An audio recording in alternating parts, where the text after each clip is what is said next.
多謝周醫生請我嚟做呢個講座。咁早晨嗱，我諗大家都知道啦，睡眠係一個好重要嘅嘢嚟嘅，因為我哋每一日咧嘥好多時間咧瞓覺咯，起碼要8個鐘頭嘅。咁我哋就同心臟大腦嘅健康係好重要。咁但係有啲病人咧就問我喎，佢話你係耳鼻喉外科手術醫生，同睡眠有咩關係咧？咁原來咧，我哋有一個好重要嘅睡眠嘅病咧，就叫做睡眠窒息症。咁睡眠窒息症咧就係同上氣道係有關係嘅，因為上氣道當我哋瞓覺嗰陣時咧，會有一個閉塞嘅跡象，咁所以咧就導致有睡眠窒息症。咁所以咧就好多時咧都係由我哋呢一科上氣道咧去管理嘅。咁先講啦，我哋心臟啊、血管啊、大腦個問題咧，好多時都同我哋好多頭先Doctor Mo Doctor Chow 都有講咗好多次噶啦。咁食嘢好影響啦，我哋運動唔夠啦，有啲人食煙啦、飲酒啊、壓力啊、糖尿病啊，或者有啲基因嘅問題。咁但係咧，原來睡眠其中一個大嘅問題嗱，我今日咧淨係講睡眠窒息多啲啦。因為咧講真20分鐘啦，如果要講睡眠嘅健康啦，我可能要花3日嘅時間都講唔完嘅。咁但係我哋淨係講睡眠窒息先。咁原來睡眠窒息症咧係影響我哋嘅心臟同我哋個腦咧係好緊要嘅。咁原來共通嘅地方咧就係頭先講咗好多次咧，就係要食嘢要平均啦，運動好重要啦。而家我哋更加講話運動咧係一個好影響我哋嘅心臟啊。瞓覺原來做得運動多啦，瞓覺都有好處嘅，同影響我哋嘅荷爾蒙嘅分泌啊咁樣。咁我而家咧就好快咁樣講一講乜嘢叫做睡眠窒息症先。咁原來咧，我哋瞓覺嗰陣時咧，第一我哋嘅姿勢，例如我哋瞓覺仰睡啦，咁條脷咧好容易咧就會向後褪嘅，有陣時打側瞓都會有機會，但係可能冇咁厲害。但係當你仰睡嘅時候咧，條脷一路咁向後褪。深層睡眠嗰陣時咧，有陣時我哋叫 REM sleep 啦、deep sleep 啦，佢啲肌肉咧係唔夠力咧去撐住個上氣道嘅。咁當你撐唔到個上氣道嘅嗱，我哋而家今日坐喺度、企喺度嗰條脷比較前啲啦，啲肌肉好有力去撐住個通道啦。咁嗰個上氣道咧就係好通嘅。但係當我哋瞓覺好攰、瞓着咗深層睡眠咧，個上氣道咧就會 collapse。咁當佢咁樣 collapse 咗嘅時候，收縮咗嘅時候咧，你就一路盡量壓力唞氣，唞唔到啦。咁你又已經好熟睡咯喎，咁你就停咗喺度唞氣。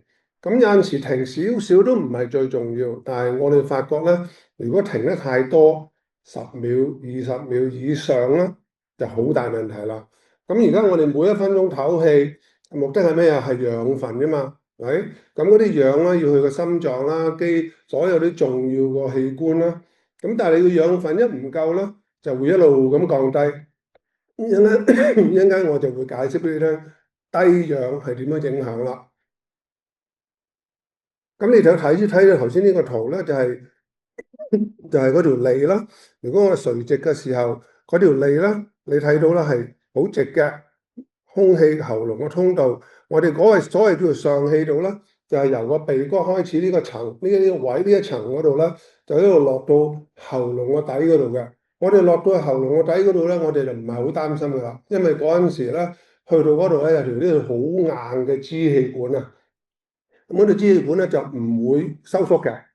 除咗你有其他毛病啦，咁但係其他啲所謂叫做 soft tissue 係軟體嘅肌肉啊，就會全部咧就喺呢度閉塞噶啦。咁呢個就叫做上氣道。咁你睇到頭隔離右邊呢個圖咧，就睇到啦。瞓覺嗰陣時咧，就條脷向後褪啦。咁你有冇留意到下巴咧？如果啲肥膏如果太緊要嘅話咧，佢就會俾一啲壓力去將你條脷推上去，係咪推去後邊啦？咁同埋咧，有好多其他病啊問題啊，譬如好似你中過風啊，喉嚨裏邊啲肌肉啊、啲神經控制咧唔好咧，又會令到個上氣道閉塞。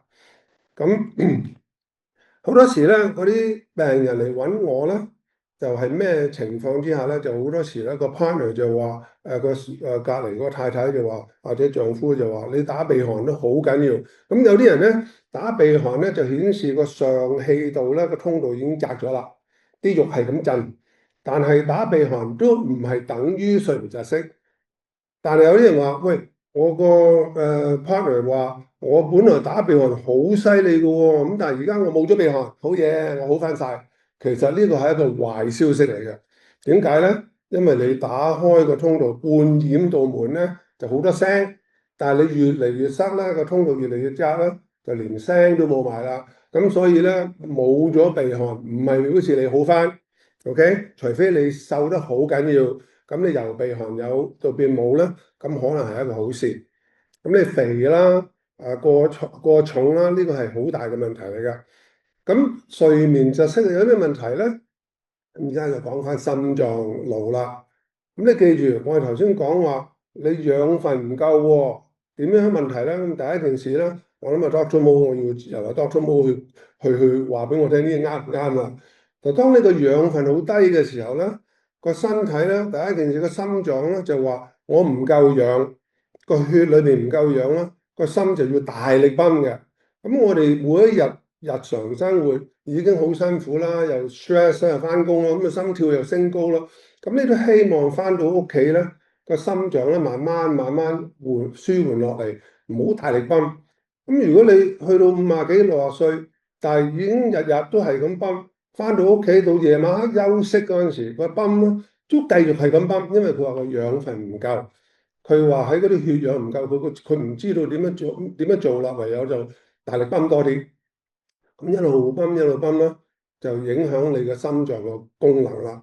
好多時你個心裏邊嗰啲血管又開始閉塞啊，你個心肌又要發大啊，即係好似一個泵，你啲肌肉用得多，你都會攰啦。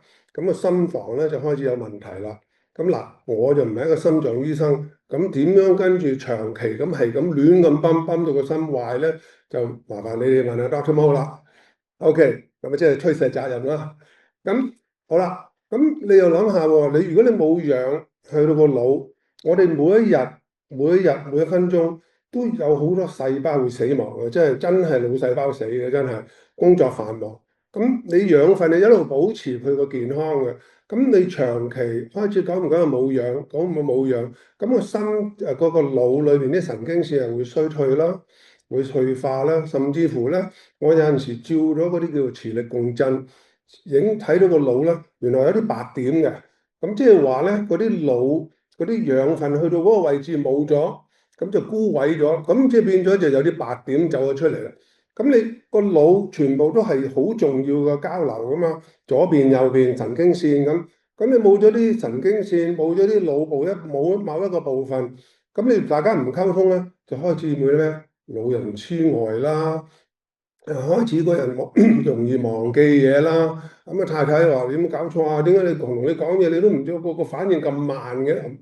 太太或者丈夫啦嚇，即係唔好怪責一邊啦。咁佢哋就話點解講嘢越嚟越慢嘅？咁但係其實又唔關佢事喎。你睡眠窒息、血氧、個腦退化，咁啊睇到佢一路咁樣開始有老人痴呆嘅問題啦。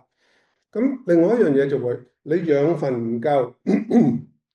咁自然咧個腦咧就會叫醒你嘅，因為你要保護你嘅身體，保護你個腦，保護你嘅心臟咧，唔好講下其他功能啦。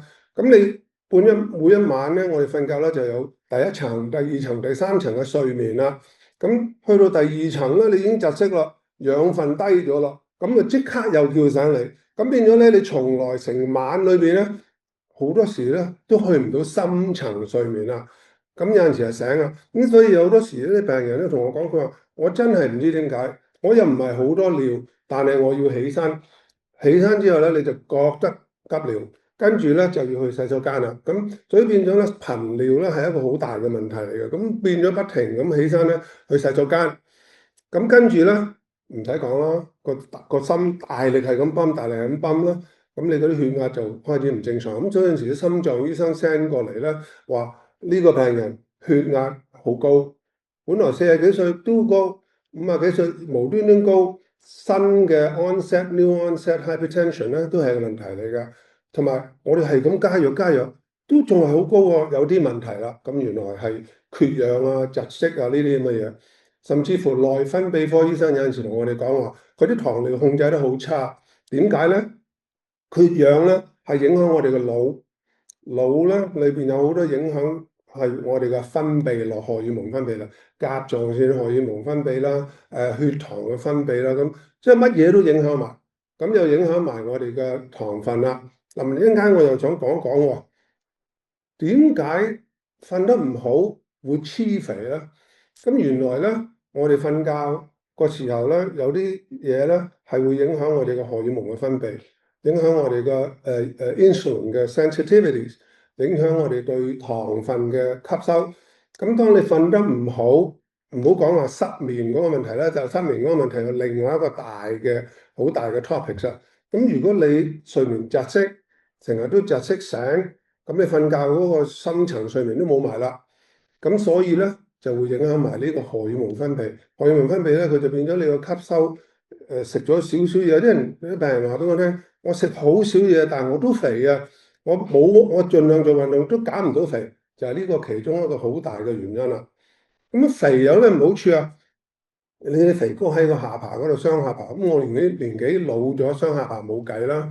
減雙下巴咧就好困難嘅，減肥膏喺喉嚨裏邊嗰啲肌肉咧就好困難嘅。好多病人話：咁我猛做運動減肥得唔得？得，我成日同佢講就係話，你睡眠窒息症啦，你過肥啦，減肥可以幫到你大約10%到嘅啫。你唔好希望淨係減肥咧就冇咗睡眠窒息。睡眠窒息係好多方面嘅治療嘅，咁所以咧肥咧係一個惡性循環。你有睡眠窒息，又有過肥，過肥咧又影響啲肥膏脂肪積晒喺個喉嚨後邊，就令到你個喉嚨通道塞到實晒。咁嗰陣時咧就麻煩啦。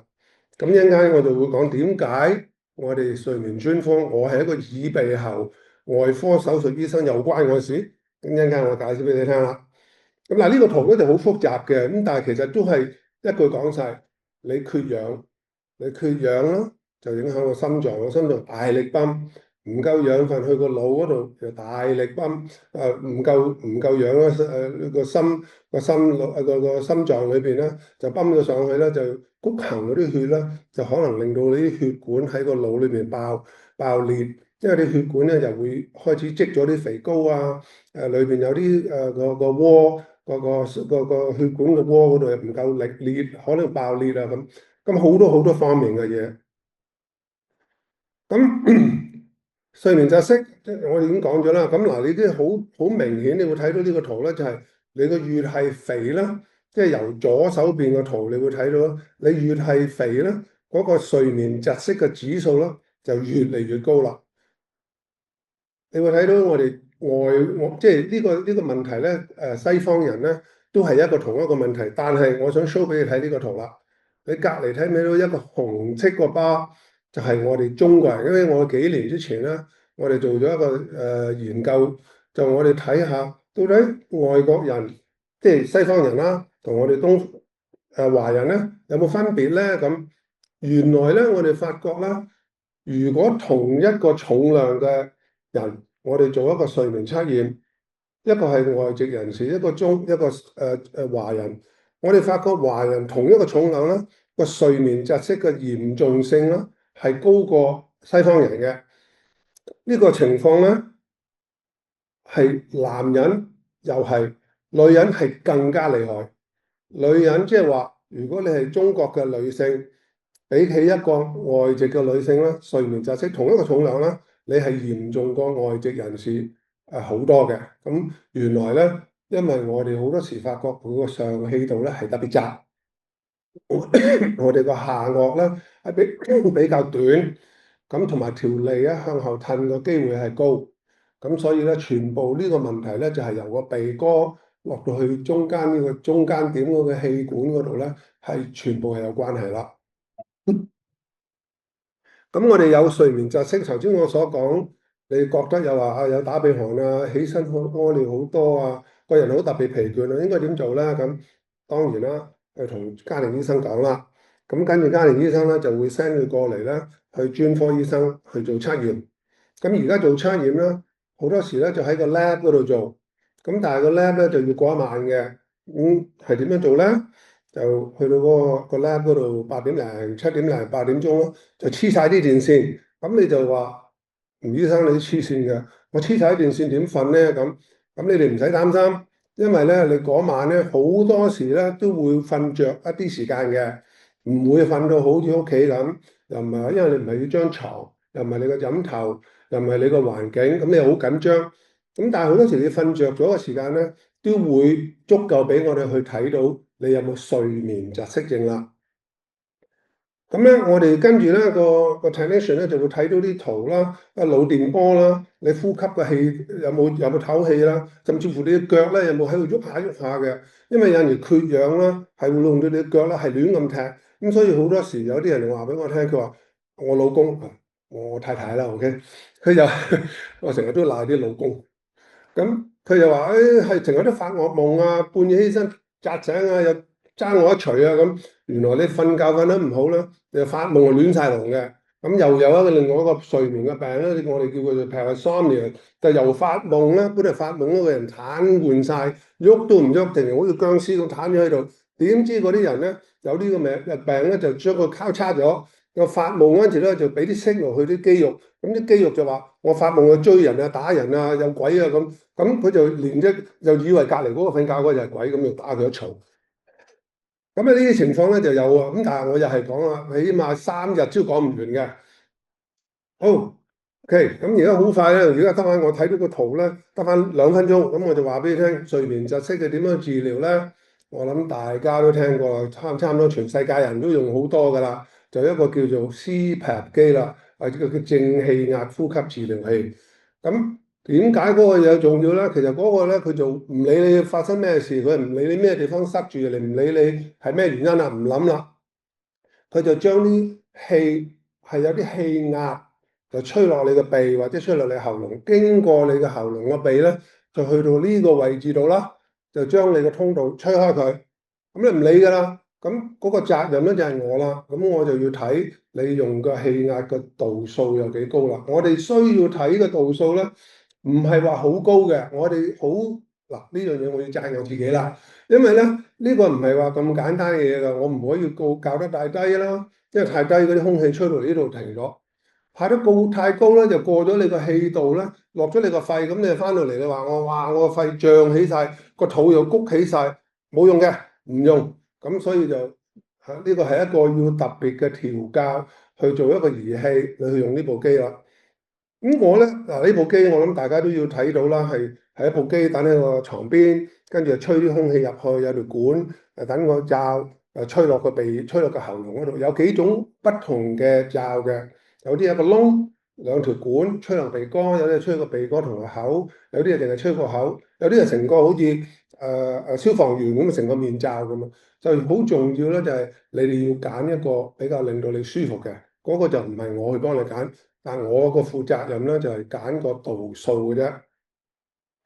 咁好啦，做完呢個機咧，如果你用到啦，當然用到個機咧就99%咧，even 100%咧，你就會睡眠窒息控制咗，鼻鼾冇咗，係你個睡眠嘅深層睡眠多咗，起身會精神咗，呢個係一定㗎啦。呢個係絕對可以嘅，但係個分別就係你用唔用到啦。好可惜，而家目前嚟講咧，有30%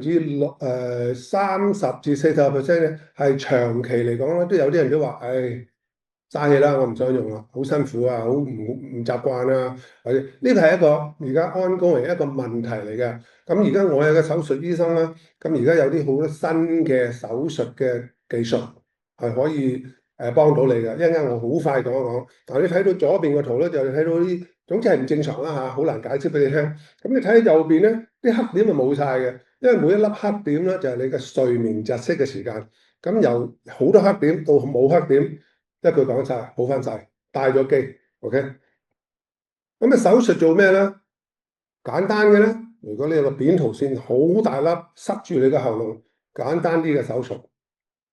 再複雜啲咧，就將你嗰個吊鐘隔離嗰啲位置削緊啲肉啦，就將佢提高佢。再複雜啲咧，我可能喺個脷後邊嗰一部分嘅肉咧就要切除嘅。再複雜一級啦，咁我哋係逐級逐級落嘅手術，就將你個下顎咧切一切，將佢褪出嚟。咁目的係乜嘢咧？就將你條脷褪出嚟啦。咁我諗你太太或者你丈夫就好開心聽見有咁嘅故事。咁但係呢個咧好多時我哋都話你唔好搞啦，啊，去到嗰個地步咧，我係講緊300磅嘅病人唔用機用唔到機，佢聽日就會死嘅，咁就冇辦法情況之下就幫佢做手術噶啦。最後尾嗰步就喺個喉嚨呢度咧，就開個窿，咁我哋就做 emergency 啊，有啲撞車嘅，有啲立到嚟，我第一件要幫佢開窿，就係咁嘅意思啦。咁其他嘢咧，可以揾牙醫啦，牙醫又可以幫你整個牙托啦，個牙托咧帶住佢瞓覺咧，就將你下顎咧扯佢出嚟，咁會唔會好成功咧？大概數據話一半一半啦，咁但係有牙箍有牙箍嘅問題啦，你戴咗牙箍咧，起身咧又話啊流晒口水啊，啲牙咧有好多時候比較唔舒服啊，口啲脷咧好多時候怪怪地啊咁。咁所以牙箍咧有牙箍嘅唔好處啦，但係始終我哋第一步都話你戴機先，戴到機你成功嘅機會好翻嘅機會99.999噶啦，唔使諗啦。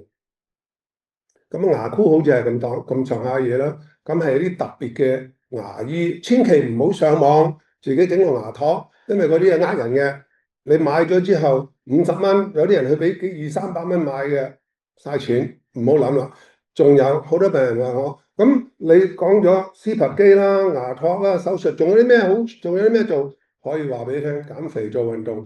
Other than that 冇嘢啦。你總之你喺上網，又話整個鼻夾啊，又話整個呢樣吉喺呢度啊。有啲人又話打支針落呢度啊，千祈唔好再嘥錢啦，嘥時間啦，即係害咗你嘅啫，因為佢冇效。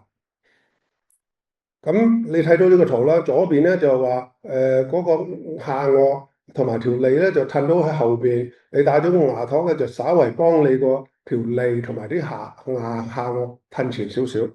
咁啊，做運動啦，減肥啦，瞓得好啲啦。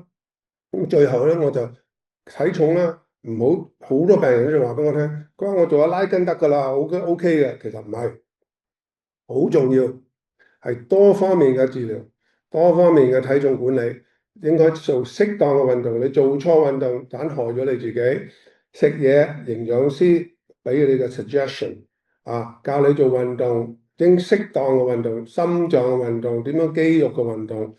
藥物，你同你個藥劑師要講清楚，我哋呢藥物影響我啲乜嘢嘢，點樣先食先啱。所以係多方面，唔好自己就自己同醫自己啦。咁最後健康瞓得好，可以減血壓，減少中風，減少心臟嘅疾病。咁我喺22分鐘嘅情況之下，就講咗我過去嗰20年要講嘅嘢。